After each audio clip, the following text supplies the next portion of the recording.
The London Top Show is sponsored by Khata Book. Business हुआ easy. Meeting के साथ इनकी कटिंग चाय चलती रही क्योंकि उस्मान भाई की डेयरी चलती रही। लॉकडाउन में जिंदगी चली क्योंकि लोकल दुकानें चली। खाता बुक की ओर से इन सभी लोकल दुकानदारों को दिल से सलाम।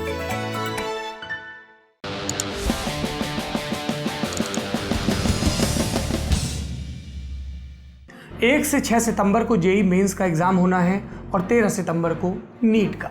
इस एग्ज़ाम में जो पास होंगे वही भविष्य में चलकर इस देश के डॉक्टर और इंजीनियर बनेंगे। अनुमान है कि कुल मिलाकर 25 लाख बच्चे हैं जो इन एंट्रेंस एग्ज़ाम में भागीदारी करेंगे। जाहिर सी बात है कि बच्चों और अभिभावकों का एक बड़ा वर्ग इस पूरी परीक्षा प्रक्रिया से जुड़ा होता है। इसमें से एक समूह ये कह रहा है कि बाढ़ और महामारी के चलते परीक्षा की तारीख आगे बढ़ जाए।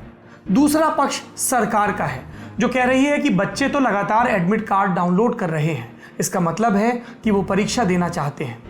इन सब के बीच हमने आपको बताया था 26 अगस्त को कि विपक्षी पार्टियां और 7 राज्यों के मुख्यमंत्री वो एकजुट होकर परीक्षा को आगे बढ़ाने की मांग कर रहे हैं। सुप्रीम कोर्ट के विकल्प पर भी बात हो रही है। कुल मिलाकर बात यह है कि ये मुद्दा धीरे धीरे भाजपा या केंद्र सरकार बनाम विपक्ष का बनता जा रहा है। हालांकि कुछ इससे इतर भी सुझाव है। मसलन तमिलनाडु के स्वास्थ्य मंत्री डॉक्टर सी विजयभास्कर, उन्होंने केंद्रीय स्वास्थ्य मंत्री हर्षवर्धन को पत्र लिखकर कहा कि इस वक्त परीक्षा करवाने से छात्रों में संक्रमण का खतरा रहेगा। दिल्ली के उप मुख्यमंत्री ने भी ऐसा ही एक पत्र केंद्रीय शिक्षा मंत्री रमेश पोखरियाल निशंक को लिखा। अभिनेता और नेता कमल हासन ने भी ट्वीट करके परीक्षाएं आगे बढ़ाने की मांग की। ओडिशा के मुख्यमंत्री नवीन पटनायक ने तो प्रधानमंत्री नरेंद्र मोदी को फोन ही कर दिया। मांग वही, परीक्षा आगे बढ़ा दीजिए। अब तक हम ट्विटर पर परीक्षा आगे बढ़ाने वाला ट्रेंड देख रहे थे। अब परीक्षा करवाने के समर्थकों ने भी अपना जवाब मुखर रूप से दिया है। एक चिट्ठी की शक्ल में यह जवाब आया है।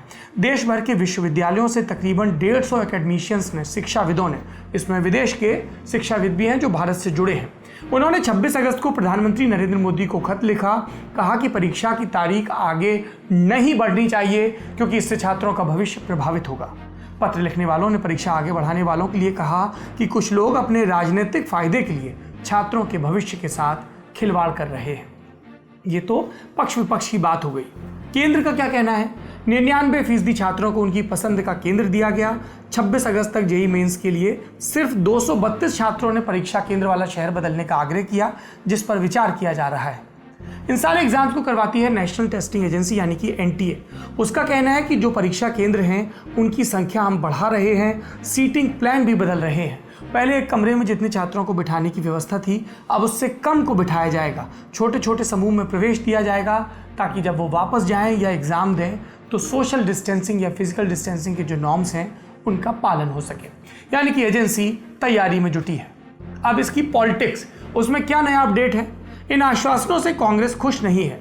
पार्टी के एनएसयूआई के राष्ट्रीय अध्यक्ष नीरज कुंदन अपने 8 साथियों के साथ भूख हड़ताल पर बैठ गए।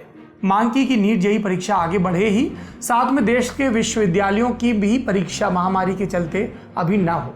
कांग्रेस के प्रवक्ता रणदीप सुरजेवाला ने भी ट्वीट करके सवाल पूछा कि क्या मोदी सरकार गारंटी दे सकती है कि परीक्षाओं के दौरान किसी छात्र या फैकल्टी को संक्रमण नहीं होगा। बयान दूसरी तरफ से भी आए। गोवा के मुख्यमंत्री प्रमोद सावंत ने कहा कि गोवा में इस साल 19,000 बच्चों ने 10वीं और 12वीं की परीक्षा दी। किसी को भी कोविड नहीं हुआ क्योंकि हमने सावधानी बरती। कर्नाटक के उप मुख्यमंत्री सीएन अश्वत्थ नारायण ने भी 26 अगस्त को बयान दिया था कि कुछ निहित स्वार्थों वाले लोग हैं जो परीक्षाएं टालने में लगे हैं। उन्होंने उदाहरण दिया कि कर्नाटक ने 1,94,000 बच्चों के लिए कॉमन एंट्रेंस टेस्ट आयोजित करवाया था।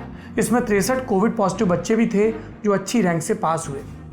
वैसे बयानों से इतर आपको बता दें कि नीट और जेईई की परीक्षाएं देने वालों की संख्या 25 लाख से ज़्यादा है। ये सिर्फ छात्रों की संख्या है। जब छात्र एग्ज़ाम देने जाते हैं तो उनके साथ अभिभावक भी होते हैं कई मामलों में, ज़्यादातर मामलों में। तो आप देखें कि ये संख्या कितनी बड़ी होगी। यहाँ मोबिलिटी, एक जगह जुटना, उस जगह पर परीक्षाओं का इंतज़ाम, इन सब का संकट तो है ही। जब लल्लन टॉप ने कई छात्रों से बात की तो उन्होंने ट्रांसपोर्ट की बात कही कि हमें 200, 300, 400 किलोमीटर दूर सेंटर मिला है, हम कैसे जा पाएंगे। और कई छात्रों ने बाढ़ की बात भी कही। एक छात्र ने दिलचस्प टिप्पणी की। कि हमने ज़िंदगी भर अपने हाथ में कलम पकड़कर लिखना सीखा है, वहाँ कोविड के चलते हमसे ग्लव्स पकड़ के फटाफट न्यूमेरिकल सॉल्व करने की उम्मीद की जा रही है। कुछ छात्रों ने कहा कि हमें अस्थमा की तकलीफ़ है, हम लगातार वहीं पर दिया गया मास्क कैसे पहन सकते हैं। तो कई जेन्युइन कंसर्न भी सामने आए बातचीत में। इन छात्रों ने ये उम्मीद भी जताई कि सरकार हमारी सुनेगी। अब सरकार के कुछ और नुमाइंदों की बात बता देते हैं आपको। बिहार सरकार में विज्ञान एवं प्रौद्योगिकी मंत्री हैं जय कुमार सिंह। उन्होंने भरोसा दिलाया कि राज्य सरकार सुरक्षा के लिए पर्याप्त प्रबंध करेगी। ये देखने वाली बात होगी क्योंकि बिहार बाढ़ की चपेट में है, पूर्वोत्तर के कई राज्य भी।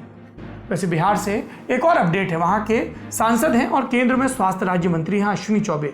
उन्होंने कहा कि सुप्रीम कोर्ट ने अपनी स्थिति साफ कर दी है, विपक्ष को इस पर राजनीति नहीं करनी चाहिए। और साथ में ये भी कहा मंत्री जी ने कि परीक्षा की तैयारी कर रहे छात्रों का एक साल हम बर्बाद नहीं होने देंगे। ये सब बयान और दोपहर बाद एक खबर कि शिक्षा मंत्रालय के सचिव प्रधानमंत्री कार्यालय में नीट जेई की बैठक, एक तैयारी से संबंधित बैठक थी, उसमें हिस्सा लेने गए। फिर वो लौटे, फिर अपडेट आया कि नीट जेई परीक्षाओं की तिथियों पर कोई पुनर्विचार नहीं होगा। तो फिलहाल ऐसा लगता है कि नरेंद्र मोदी सरकार ने ये तय कर लिया है कि एग्ज़ाम होंगे और सरकार, हम उम्मीद करते हैं कि पूरी सावधानी के साथ इसको करवाएगी।